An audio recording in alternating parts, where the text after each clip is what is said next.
Vamos lá para mais uma aula? Hoje nós vamos falar de um gênero textual chamado fábula. As fábulas estão dentro do grupo de textos narrativos. Que são textos narrativos? Nós já vimos anteriormente que são textos que contam histórias. Nós vimos anteriormente, em vídeos de outras aulas, a história, por exemplo, da velha contrabandista, já vimos a história de Pedro Malas Arte, entre outras histórias que narram acontecimentos, uma sucessão de fatos. Essas histórias que fazem isto são chamadas de textos narrativos. Os textos narrativos podem ser reais ou podem ser fictícios. As fábulas são consideradas, elas estão dentro do grupo de textos ficcionais, tá certo? Ou seja, não são histórias reais. As fábulas são narrativas muito antigas e geralmente são reconhecidas pelo fato de ter animais como seus principais personagens. Geralmente nelas nós encontramos como título o próprio nome dos animais que participam. Por exemplo, temos lá a fábula O Lobo e o Macaco, a Raposa e a Cegonha, a Cigarra e a Formiga. Então, esses textos em que nós encontramos como título o nome dos animais, que são seus personagens, são geralmente fábulas, tá? Embora sejam consideradas histórias para crianças hoje em dia, originalmente, lá no passado, quando as fábulas foram criadas, elas não tinham como alvo crianças entre o seu público principal. Então, para o que as fábulas existiram? Qual era a finalidade das fábulas? Elas possuem um caráter didático-pedagógico, ou seja, as fábulas ensinam. A finalidade delas é trazer uma lição por meio de uma moral. Geralmente, lições de ética, amizade, companheirismo. E essa moral pode vir bem clara, ou seja, explícita, escancarada no final da fábula, como ela pode ser assimilada indiretamente. Quando uma lição, quando uma informação não está ali escancarada, nós dizemos que essa informação está implícita. Ou seja, você consegue entender o que a fábula quis ensinar, mesmo que não esteja escrito lá no final, com todas as letras, a moral da história, tá? As fábulas utilizavam personagens, como personagem os animais, por seus autores acreditarem que era mais fácil que um ser humano se identificasse vendo ali um animal atuando, ao invés de ver uma outra pessoa.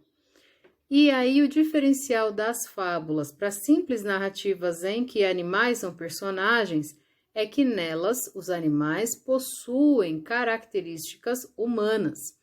Então nós encontramos nas fábulas animais egoístas ou distraídos, animais insensatos, ou aquele espertão, desonesto e coisas assim, com a finalidade justamente de chamar a atenção do ouvinte, porque anteriormente as fábulas não eram escritas, eram passadas oralmente, então, dessa maneira, chamar a atenção do ouvinte para aquele comportamento desagradável. Fábulas são narrativas curtas. Tanto na extensão do texto, você encontra fábulas, às vezes, de pouquíssimas linhas, ou fábulas que ocupem uma página, mas os textos em que as fábulas são escritas geralmente são curtos, não tomam páginas e páginas. E o tempo de duração das ações também é curto. Por exemplo, nós temos a fábula da Raposa e a Cegonha. Então, a raposa convida a cegonha para um jantar. A cegonha vai, não é bem recebida. No outro dia, a cegonha convida a raposa. E vice-versa, também não é bem recebida. Então, os fatos aconteceram em 2 dias, vamos dizer assim. Uma duração muito curta de tempo. Não leva anos, meses, como é o caso, por exemplo, das novelas, tá certo? elas possuem os elementos da narrativa: personagens, narrador, tempo, espaço e conflito. Esses elementos nós vimos no vídeo da aula passada. As primeiras fábulas são consideradas existentes desde o século 6 a.C. Em alguns dados diz-se 2.500 anos atrás. O autor mais conhecido é Esopo. Esopo era um escravo grego que era muito habilidoso em criar essas fábulas, a partir da observação do comportamento das pessoas e daquilo que era desagradável, ensinando aí lições que contrariavam aquele tipo de comportamento. No entanto, elas eram transmitidas oralmente, ou seja, uma pessoa contava para outra. E essa é a razão porque muitas fábulas têm versões diferentes. E quem nos deu uma grande contribuição foi um escritor francês chamado Jean de La Fontaine, que eternizou essas fábulas após tê-las registrado por escrito. Então, muitas das fábulas de Esopo até hoje têm a assinatura de Jean de La Fontaine, porque ele fez a adaptação dessas histórias aí, tá certo? Ficamos por aqui.